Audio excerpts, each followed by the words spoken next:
Boa tarde, pessoal. Começando mais um boletim do dia 20 de junho. Boletim hoje que acorda bem animado, né? Semana começa bem animada. O Ibovespa trabalhando aí na casa dos 100 mil pontos novamente. O dólar superando mais uma vez seus 5,10. Já fazia um tempo que não superava essa marca. Renúncia do presidente da Petrobras logo cedo. E a gente teve semana passada aumento na taxa de juros, né? Global, o Bitcoin caindo pra caramba, a Covid volta a preocupar a China, né? Com os lockdowns e muita coisa acontecendo, beleza? Então, na última semana, a gente teve o evento mais aguardado, né? Pelo mercado financeiro, a reunião do Fed, que decidiu a nova taxa dos juros, que é similar à taxa Selic aqui no Brasil. E como esperado, pela maioria, o Fed elevou a taxa em 0,75 pontos, passando então a vigorar no intervalo de 1,5 e 1,75 ao ano. Só que tinha uma parcela dos analistas, né, que apontavam em um ajuste menor, de 0,5%, né, e essa magnitude não era visto há 28 anos.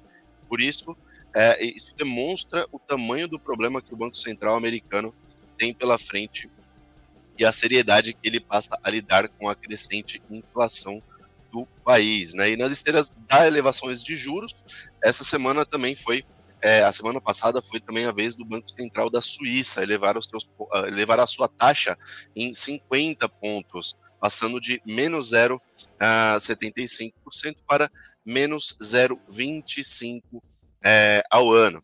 E esse foi o primeiro aumento de taxa de juros do país desde 2007. Na Europa, os títulos do governo italiano subiram quando o Banco Central Europeu anunciou que não aceitaria que os mercados de títulos soberanos saíssem do controle e que o país do bloco teriam que renunciar em algum crescimento futuro em detrimento do combate à inflação.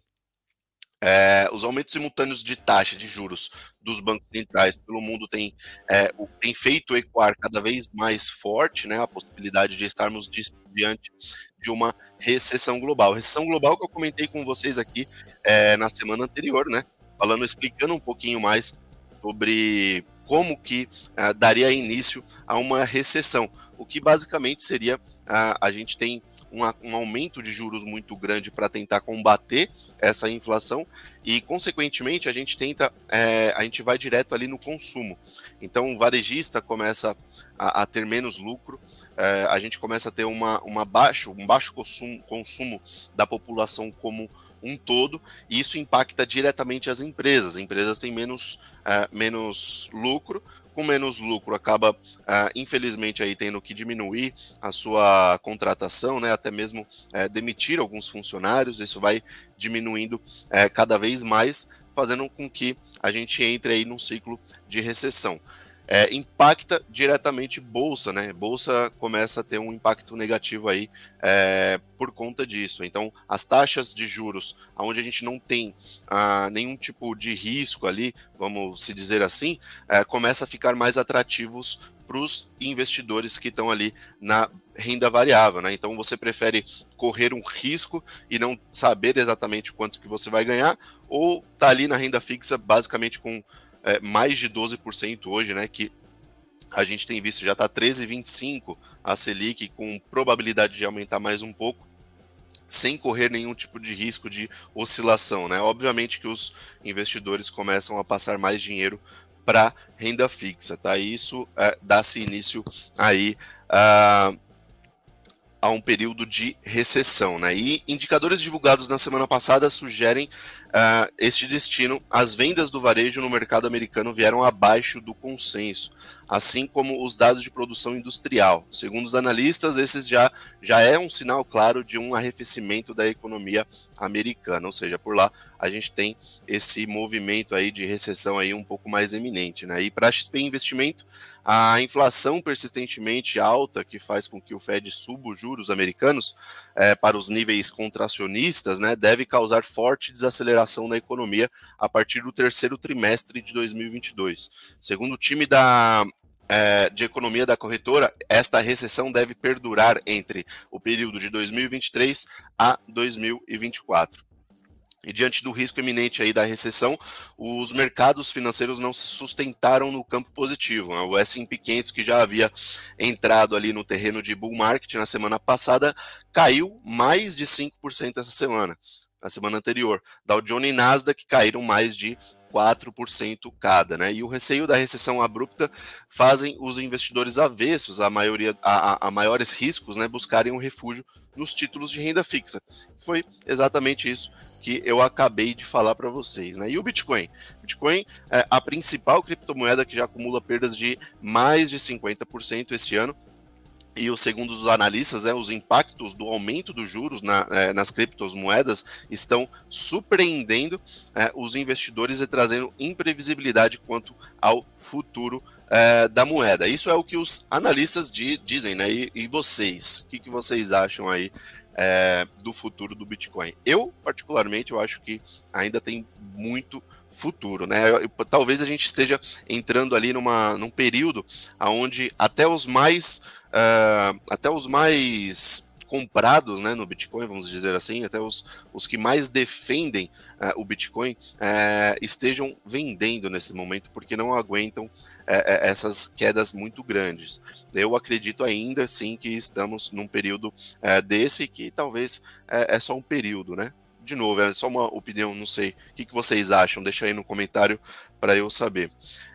Na China, os dados econômicos apresentaram melhora com a produção industrial, né, subindo de 0,7% no comparativo anual, ante uma expectativa de contração de menos 0,9% pelo consenso.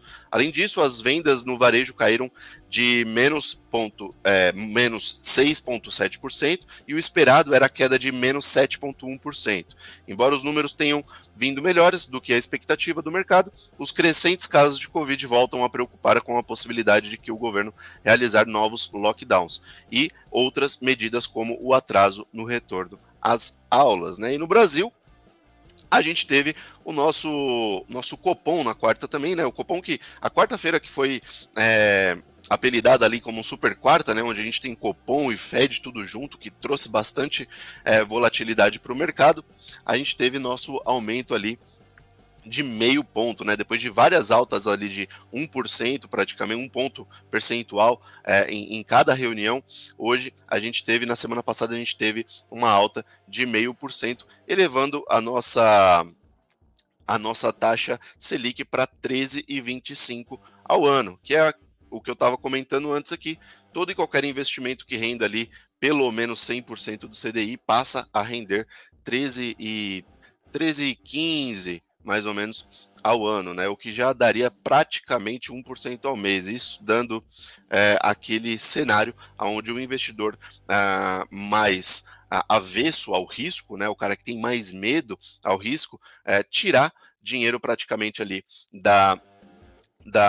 do risco e começar a ir para renda fixa, né? A gente teve alguns destaques no Ibovespa, né? Onde mais uma vez a Qualicorp surpreendeu aí com bastante altas consecutivas em várias semanas. Eu venho trazendo aqui os resultados das variações ali da Qualicorp com bastante frequência, inclusive, né? E não foram encontrados motivos pontuais para a alta, e já é a segunda semana consecutiva que a empresa aparece no destaque positivo. E para o destaque negativo é a Via Varejo, né? E também não foram motivos pontuais, e os analistas da XP atribuíram a queda das ações da empresa e de outras do setor de tecnologia e crescimento ao aumento de juros e deterioração do cenário macroeconômico. Foi aquilo que eu estava comentando com vocês anteriormente sobre a alta dos juros, né? E o dólar encerrou a semana passada, com alta de 3,33%, e a curva dos juros DI com vencimento para janeiro de 2031 apresentou uma queda de 20 pontos na semana e atingiu o patamar de 12,38%. A gente já começa a perceber uma desaceleração aí na alta do DI, né, trazendo talvez um pinguinho de esperança onde a gente tenha chegado num topo de juros e que a inflação comece a cair, né? A gente espera que realmente ela comece a cair. Para essa semana, né, o que pode impactar os seus investimentos é a aguardada divulgação da taxa de juros na China. Informação importante para saber se o país adotará uma linha mais contracionista, como a americana, né, que vem expandindo e subindo seus juros, ou expansionista. Além disso, serão divulgadas as atas do Fed e do Copom, que foi a reunião semanal aí que a gente teve na última quarta-feira, trazendo a nossa super quarta. Beleza? Esse foi o nosso boletim. Eu vou deixar aqui para vocês o nosso QR Code do iHub Lounge para você que quer e tem interesse aí de estar por dentro dos principais relatórios de análise das casas de análise, né, homologadas ali pela XP, cursos de investimentos, você terá ali 15 dias gratuitos, caso queira aproveitar. Bacana? Só ler o QR Code aí na telinha de vocês. Um forte abraço e até o próximo.